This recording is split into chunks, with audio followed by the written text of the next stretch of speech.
welcome to the Autistic Me podcast. I am Christopher Scott Wyatt, and today I'm being joined by Bobby Roma, an autistic artist who works in visual media. Bobby, it's a pleasure to invite you to the podcast. Thank you. When I launched the podcast, it was to reach a wider audience with more voices than my own. And yet, whether it's appearing on television or doing this podcast, I am petrified. And in some ways, I know I'm doing it because I want people to understand that what the experts are saying and what the media are saying and what the perfect self-advocates are saying isn't my reality. I'm not an academic superstar with a great career. I'm not a well-paid author. I am an unemployed autistic adult trying to survive. But you are educated and you are just as smart as them. And that's what irks me the most is it's not we are valued only in the paper value of our accomplishments. It seems like if I was teaching in a year like Temple Grandin, my opinion would be more valued or would be more, and this is not against Temple Grandin. I think she's an incredible lady. She's one of my heroes because she has done amazing things with her life. And I don't think anyone should be disparaging about people who worked very hard and did what they needed to do to be successful. And I'm fully for that. But what I don't agree is everything that comes out of other people's mouth, including Temple Grandin's. And that's the problem, is that when you value one person's voice over another, then you don't hear. It's not a dialectical conversation. It becomes Big Brother, and then the rest of us have to simply follow the status quo of what people think. You know, my sister, I said, well, I want to use medical marijuana because it helps me with my anxiety. It helps me that my level of point where I'm going to have a breakdown is much higher when I have that in my system. But they don't agree with it because it has carcinogens in it. But I quit smoking cigarettes. But I'm doing what I need to do what's best for me. You know, there is no perfect cure. But who's to say that a pharmaceutical company who are making money, I mean, like Truvada or whatever else, these people are advertising. Health has become a product for sale. You know, people have to spend their money, their life on it. So every time they look at us, they think, ding, ding, dollar signs. Let's find a medication that we can give these people so that, you know, we can shut them up or get rid of them or, you know, or whatever we can do with them. My biggest fear regarding healthcare is that we're expensive and vulnerable, expensive, and expendable. Expendable, yes. I worry when the day comes that they could claim to do a 90% accurate genetic test. You know, are we headed towards the Down syndrome solution where most children with Down are not born? And I read that the NHS has considered if there is ever a test that an autistic child in the NHS costs the British government 1.6 million pounds, and that's an expensive child. Basically, we are perceived that yes, and they are, and they yes, exactly. You are valued even before you are born. You are valued at first by your gender, and then you are valued by your abilities. Anyone who is different, kids with Down syndrome, it's a shame because actually Down syndrome people are incredible people, and I don't think they should be summarily eugenicized by atypical people simply because they're different or that they are so-called special needs or more expensive. How do we value people? Do we value them for their unique individuality, or do we just value them as workhorses to do for the rich people? It's simply what people want for the future. What do you value? What are your hopes? What are your dreams? What do you think should happen? Do you think that we're worth something? Do you really think that it would be okay to do something like that? That those are the kinds of questions that people need to be asking of neurotypical people, but nobody is asking them. I find that the parents seeking out therapies say they want their children to be normal. Yes. Yes. Because they have some kind of false something. And there was this thing on Facebook about genetics. They can alter the genetics so that you no longer have autism. Who would ever think about doing something like that? Okay, we have problems. We're not able to digest some things that are toxins, and we have struggles, and maybe we won't live as long as neurotypical people or whatever else. But that doesn't make our lives less valuable, or that the time that we're here less valuable. I would rather live to 60 and had a full and an incredible life, and then I would be content. It's not about amount of time. It's about what you do with the time that you have. I think we're aware of that that people on the spectrum die younger. So I think we want to live more, urge to live. We have that will to live. When I asked about sitting down with you for this, one of the reasons was that you have continued to persist, even as things don't always work out your way in terms of career and financial success. You've kept moving forward as an artist and a self-expressive individual. How do you keep that focus and going forward? With great difficulty, with great sacrifice, with great sadness. People say, oh, if you're sad, you must be lonely. No, I am not lonely. I am sad because I have so much inside of me that is stuck there, that cannot come out. And, it's always a struggle to try to get enough money to get equipment that you need, or to get people to invest in you or in your work, because it's different and you see the world differently. And people don't want to buy art from somebody who sees the world differently. They just don't seem to be very interested in it.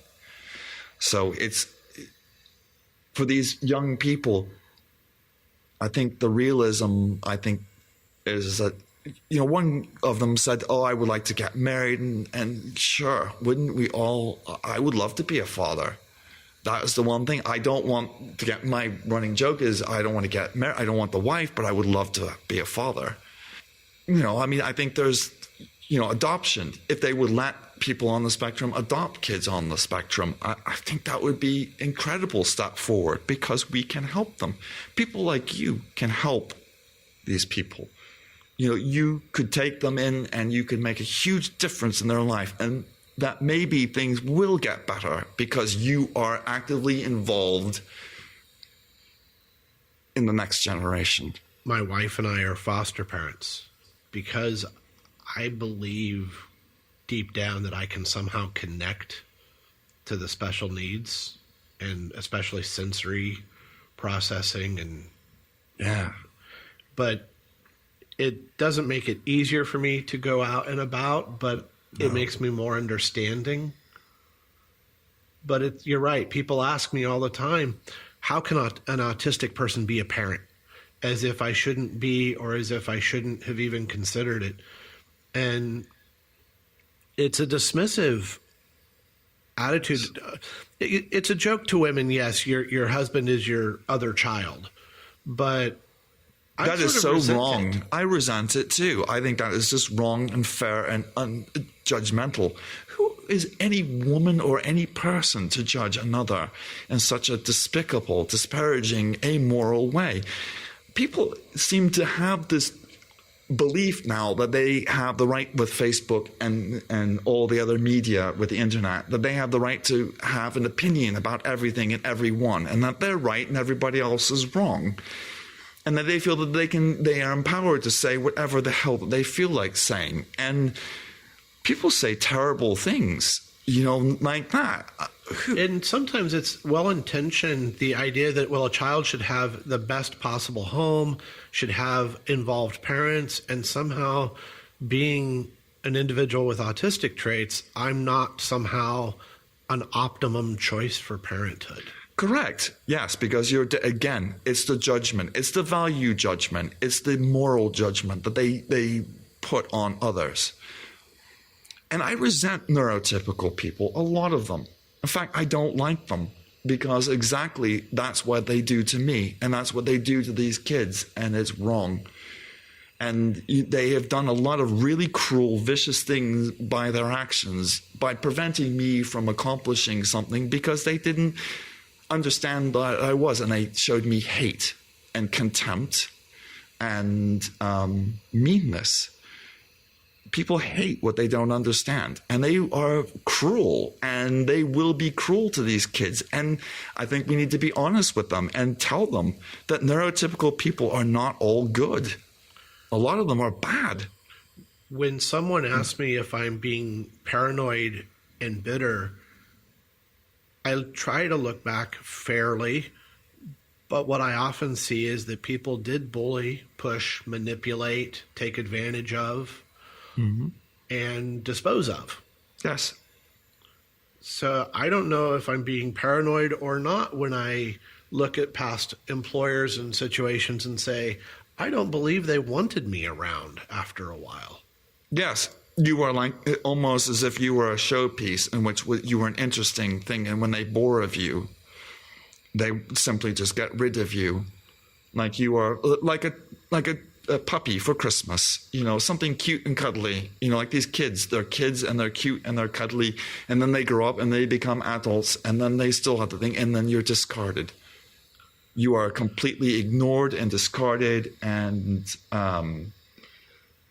thrown on the refuge heap, and they'll take your money, they'll take whatever, they'll let you go to school, but then they won't say, well, I'm sorry, Mr. Roma, because you're autistic, it's, you can't be a nurse, but we'll still take your money. It's okay because, nursing, when I was in the nursing thing, they didn't nurse, they didn't do anything, these are supposed to be medical professionals. And that's the point. That's the point about how little medical people know and how arrogant they are and saying that they do know. Because if that was the fact, then why would that happen? In a nursing facility, where your nurses, when I'm going to hospitals and there are doctors there, why would they not notice or not say anything? Or, it's just beggars belief when you think about it. Don't we in some way delude ourselves too? I keep trying to pursue careers knowing that I haven't had success because of the social requirements, and yet I keep trying the same basic steps, the same teaching field or the same tech fields, knowing that I'm going to end up running into the same barriers 90% of the time. Yes, and it's sad. But the thing is that when you are on the spectrum, you have, people are good at one thing, but usually, with people on the spectrum, they really excel in certain things. And when you have those barriers, it's impossible, though, for them to adapt in the way that neurotypical people may be able to adapt. Maybe it may not be what you want, but neurotypical can find fulfillment in another field. But we're not able to change, to adapt in that way. So it makes it more difficult. And yes, I make the same mistakes. And yes, I keep doing the same things over again because I don't know how to change it. Can I change it? Should I change it? Is there something really that wrong with me that people make me feel dirty and almost like I'm retarded or I don't know. Even what despicable word, I've been called every name under the sun. So, those kind of cruelties don't stop. So, and they will block you and they will continue to do so. Yeah, 90% you will continue to do the same thing because we cannot adapt the same way. All I know is that I want to make digital media and write for digital media. That's all I know. And when someone says, well, why don't you try something else? It is difficult. I don't have a vast array to draw on of interest that can compel me. And that's very hard to explain to someone when they say, well, why don't you just get motivated about this other thing and like it? But I was able to adapt in that way. And part of the way to do that is by becoming learned in lots of different things. I took geology classes. I took psychology classes. I took, so that I was knowledgeable at least to a certain level that I could have an intelligent conversation with somebody about lots of different things. I couldn't do the social cues still, but I still can engage you in intelligent conversation because I'm able to read and understand. And I think that's what the next generation too. These kids need to, although they have their primary interests, but they need to diversify and also understand that they need to take classes in other fields, and they need to go outside of the box. They need to push themselves, that they need to go outside of their comfort zone. I do agree with Temple Grandin on that, because if you don't, you won't be able and even if you do, you still won't be able to cross the barriers, because here I am, 48, and I'm unemployed. I'm not working in Hollywood. I'm not a successful director.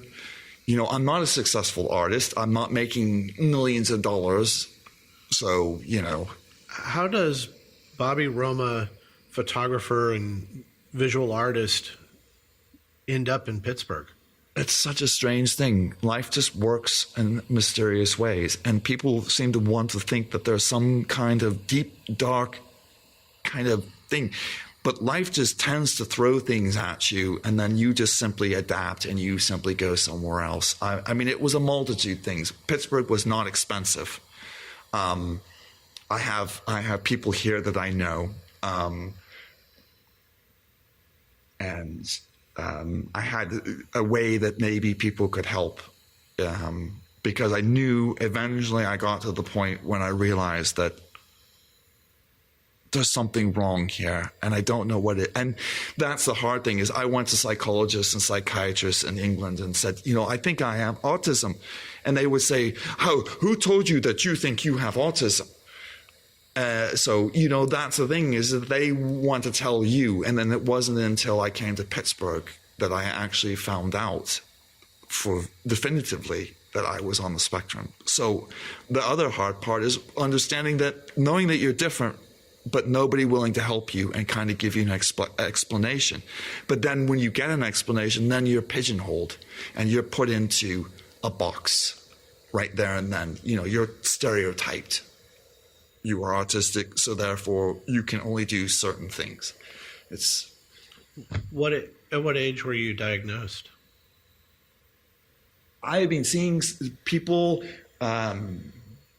since I was a little boy, and they didn't even know to diagnose me until I was 40, because I slipped through the cracks. Because when I was growing up, autistic people were nonverbal. They didn't know about Asperger's, and they didn't know about different types of autism. And so I slipped through the cracks, and then I was just abandoned and left. So I struggled and moved from, you asked me where I came from. Well, I moved from place to place. I lived in lots of different places. So to try and find some place where you can fit in. And that's the truth. I was looking for somewhere where I could call home, where I would fit in. And unfortunately, there isn't anywhere out there. So it doesn't matter where you go. It's the same thing, no matter where you go. In fact, some places are worse. Last night I was pondering the fact that my neighbors were outside having beers, sitting outside talking. And part of me would like to join them, and the other part of me recognizes I don't have anything to discuss with them. And I really don't want to work at it. Right.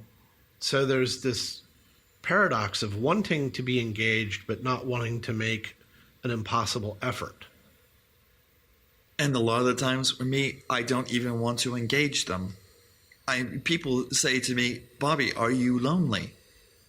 I'm okay with my own company. I do not have any issues. I do not need to have other people around me all the time.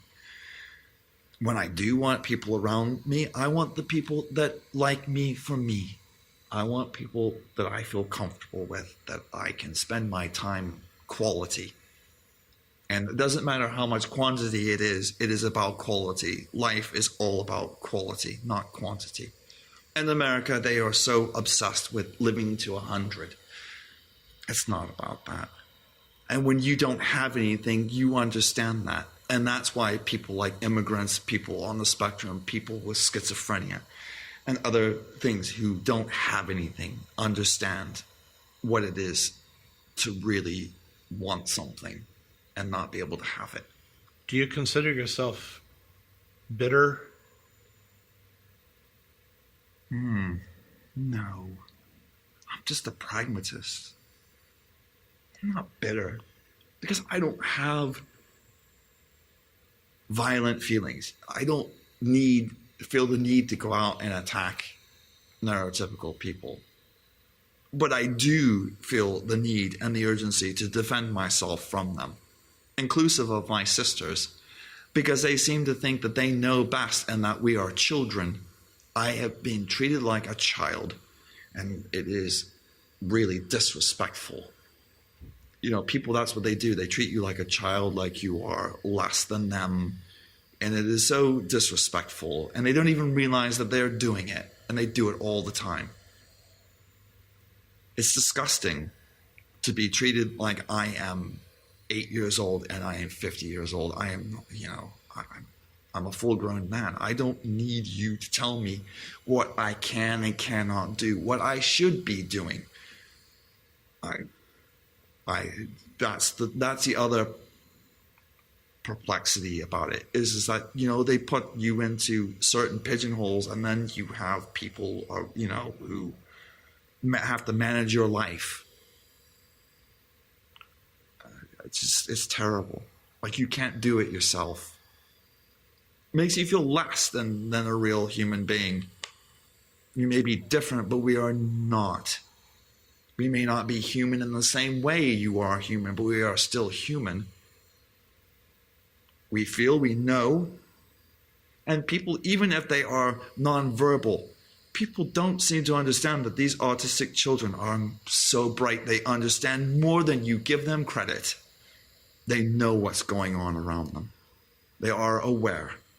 I have not met anyone, even nonverbal, who is not self-aware, who hasn't the willing or the capacity to try and reach out and tell somebody, I am here. And I think it's just, you ask me, am I bitter? In a little way, yes, maybe I am. I'm not bitter. I'm angry. Would you say then that if someone were to describe Bobby Roma, it would be someone who has experienced enough obstacles to want to fight and break those down? Yes. And that's now why you're so willing to get engaged in Arts for Autism and other causes, is to change what is it's a system that is biased against introverts and anyone who's neurodiverse. Right. You're right. It's a world of extroverts who are happy. But that's untruthful too. They lie to themselves as much as they lie to us. It's all, that's the thing. It's a hyperbolic lie. Everything that you see on the television, everything that, the politicians, it's all hyperbolic these days. They don't understand anything at all. And we live in a world, and it isn't that I'm angry, isn't I feel violence. People have this negative connotation about anger. Anger is a good thing if you channel it in a positive way. And like you said, that's what I'm trying to do. I'm trying to channel my anger at neurotypical people in a positive way. But I'm also frustrated with the same people that I am also dependent upon in order to do that, because they have to get funding. Because I can't do the things that they can do. And that's where I feel guilty too. There's also a guilt because you feel angry, but then you feel guilty because you are putting pressure on people who are trying to help you and help other people, but you can't do it. So then it's kind of like a thing. It's anger, and then there's guilt, and then there's sadness, and then, you know what I mean? And there's confusion, and then there's rage, and then your whole dynamic, your body is just, your mind is running at 50 billion miles per hour, 24/7. I have terrible time sleeping, shutting off. It's terrible. Insomnia. It's torturous. I am tortured. My stomach, I am tortured internally because I feel sick and nauseous all the time because my brain, I'm nauseous and I'm on edge and I can't stop it. My wife tells me, just turn off the light and go to sleep. And at 3 a.m, I'm awake thinking of everything that went wrong. I'm replaying scenes from my memories. I'm reevaluating. Yes. Every night is a rerun of the last 50 years. Yes. And I can't go to sleep. Yes. And you can't stop it. As much as you try, there's no way to stop it. And it's every night. Yes, every night. And nobody believes it. Yes. And that's why you feel tired when you wake up in the morning, because even in your sleep, you're battling. It's like we're fighting people even in our sleep. You have to fight. Every day is a fight, and you have to do it whether you're awake or whether you're asleep. And that's why you get exhausted. And that's part of why we probably die younger, because we have to fight from the minute we're born to the minute we die. It bothers me that everyone else is able to go into a job interview or a social situation and seem happy and content and put on the right face. I'm really pleased to be here. I'm really excited for this opportunity, etc. When really, we all know that what it is I need this job or I need this money. I want to make a movie. I want to create a website. I want to do audio. I want to do my art. But you're telling them what they want to hear. And I can't do that. We're both saying the same thing. I can't. It's too hard. If someone asks me... It's not just hard. It's impossible. I have been trying like you for 50 years nearly to do it. I'm 48. You're 50. And we've been trying all these years and you can't do it. There's a time to come to the point where you must accept. And I'm struggling with self-acceptance. I've always struggled with self-acceptance because there are many ways that I'm perfectly okay with myself now. I don't care what people think. But there are other things that I am still as sensitive about as I was 30 years ago. Like those things that you play in your head, those things, the way people, and then you build up walls against people and then you push them away because you're afraid of them, because a lot of the people that you run into, they hurt you. Indirectly, directly, unintentionally, intentionally, it doesn't matter. They all blend together. And you start because it's vicious. Yes, and you start lashing out because they're vicious to you, and then you get angry, and then you feel vicious and anger back. It's like it brings out that primeval animal in you where you just want, it's fight or flight. And I'm more the person who will fight. I would really like to continue this conversation in future podcast episodes. I hope that you would be willing to consider that. Sure, thank you. I would. I think the audience has learned a lot listening to Bobby Roma. Bobby is an autistic artist. You have a graduate degree in art? Yes. And you teach and do mentoring of young students at the Joey Travolta Film Camp here in Pittsburgh. Yes. And hopefully you're using... And the Arts for Autism, we're trying to get money together for a production to continue for the Joey Travolta camp. We would like to make something in Pittsburgh that's year-round. So that kids here, so we can actually have a production company, so we can actually have not only for autistic kids and adults, but have people with schizophrenia, people with physical disabilities, blind, in a wheelchair. I have a friend who has terrible spinal injury and is in a wheelchair. To allow these people, the same as us, who don't have the opportunity to do this and to mix with other people, and that maybe we could have a prosperous film industry in Pittsburgh. So independent filmmaking and art, make a big building. If we can sell these films, like the film that we've just made, and we can get some money, we can do something so positive with it. And this is something that we need to do for ourselves, because I've reached the conclusion nobody really is going to help us. And nobody really helps anyone unless they see a benefit for themselves. And I know that is a very selfish way to look at the world, but I hate to say it, but Hollywood doesn't invest in a film. Even independent investors don't invest in art unless they see a return. Yes, I know. And that's why people like Carolyn Hare and Joe Farrell and Heather Conroy and all those other people and, Jim Ledoux, why those people are rare but important. We need more people like that because they are the ones, and you, who are putting things out there and getting people out, getting the word out, spreading ideas, spreading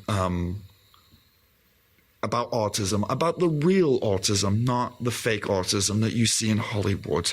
I again want to thank Bobby Roma for joining us on the Autistic Me podcast. I am Christopher Scott Wyatt, and we have been speaking with Bobby Roma. Thank you, Bobby. Thank you very much. I appreciate it.